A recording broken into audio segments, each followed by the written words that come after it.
got rid of that deficit. We showed it can be done. So we don't have, Not the debt. well, the debt was coming way down when George Bush came into office. And the Republicans in the Congress were still interested in the deficit and the debt, but the president was not. His administration showed no interest in it, and that is part of the reason. But part of the reason we got into this mess. Now look, Republicans, with President Bush, reduced the growth rate of federal spending. When Bush came into office, the discretionary domestic spending budget in the United States was growing at 16%. Clinton's last budget, proposed by a Democrat president and put into force voted upon and approved by a Republican Congress.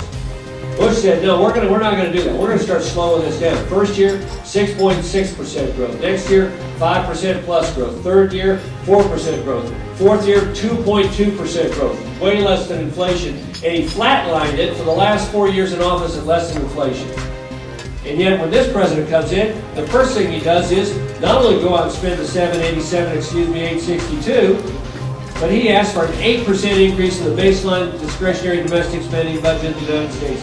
And then he turns around and proposes another increase on top of that, which means we've increased discretionary domestic spending between the latter half of FY09 and the budget that was approved for FY10. That is a 25% increase in the discretionary domestic budget in the United States in less than 1 year, between January 20th and November 1st of last year.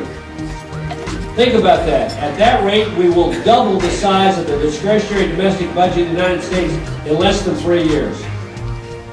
It means that over the course of the next decade, we will spend in excess of $800 billion more than we were anticipated spending the day before he came into office. And when you add in the interest, it's nearly $1 trillion. We're going to spend, because of this guy, in less than a year, over $2.2 trillion more than we would otherwise spend, and every single dime of it is borrowed. Not only that, but he gave us a blueprint last February, and every Wisconsin Democrat voted for it.